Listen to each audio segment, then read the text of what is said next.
سلامونه علیکم راځو نن موږ د کریکټریسټکس اف ټیبل په اړه باندې خبرې کوو. یعنی د ټیبل هغه کومې ځانګړتیاوې چې دي د هغې په اړه باندې خبرې کوو.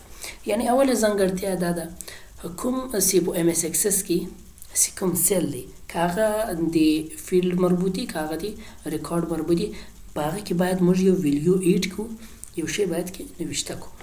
سیل اوس راځو دلته دغه کوم یو سیل چې موږ سلیکټ کوو. فرض کړه دا کوم چې ما سلیکټ کړی ده کوم کې چې نظر نوشته ده دا یو سیل ده، هغه که دې خواته یې که پورته یې که کښته یې که د فیلډ مربوطي که د ریکارډ مربوطي باید په دې کې یو ویلیو موږ ایډ کړو، یعنی یو شی موږ کې نوشته کړو. نو بله ځانګړتیا یې دا ده چې هر کالم باید له بله کالمه جلا واوسیږي. اوس که بېرته موږ راسو دلته وګورو، یعنی اوس دغه کوم فیلډ چې ده اوس یو نیم ده بل فادر نیم ده. اوس دا رقم نشي کېدلی که دې ته موږ کالم ووایو که فیلډ ورته وایو هم یو شی دی. دغه کالمونه چې دي په اسانه ژبه کې به زه ووایم اصل خو دې ته فیلډ ویل کېږي، خو بیا هم زه به کالم ورته وایم. خو دغه کوم کالمان چې دي دا سیم ټو سیم نشي جوړېدلی. یعنی اوس نیم ده دا بل کې به هم ته خاص نیم لیکې نه.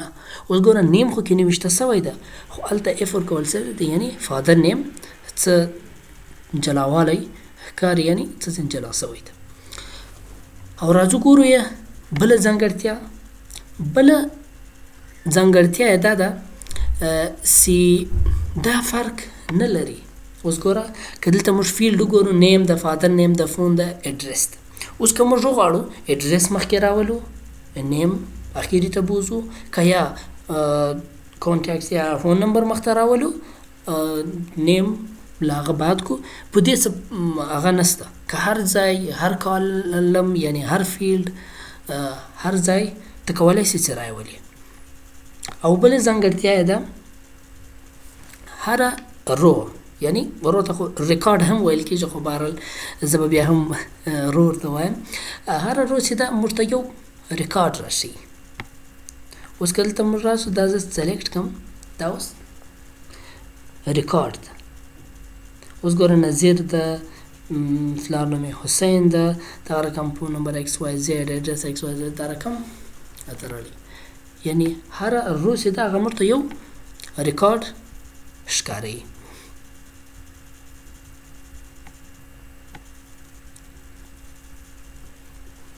اوس په دې کې بله خبر دا ده پنځمه ځانګړتیا یې دا ده چې رو هم باید جلا واوسي هره یوه له بلې سره.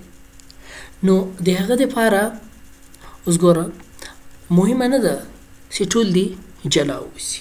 اوس که فرض که دلته زه راسم بل ریکارډ جوړوم، اوس هلته پورته چې په دویم نمبر کې چې عثمان نوشته دلته بیا عثمان نوشته کوم، دلته بیا علي نوشته کوم، یعنی د علي زوی ده. دلته راځم سیم ټو سیم هغه کاپي پیسټ کوم. وبخښئ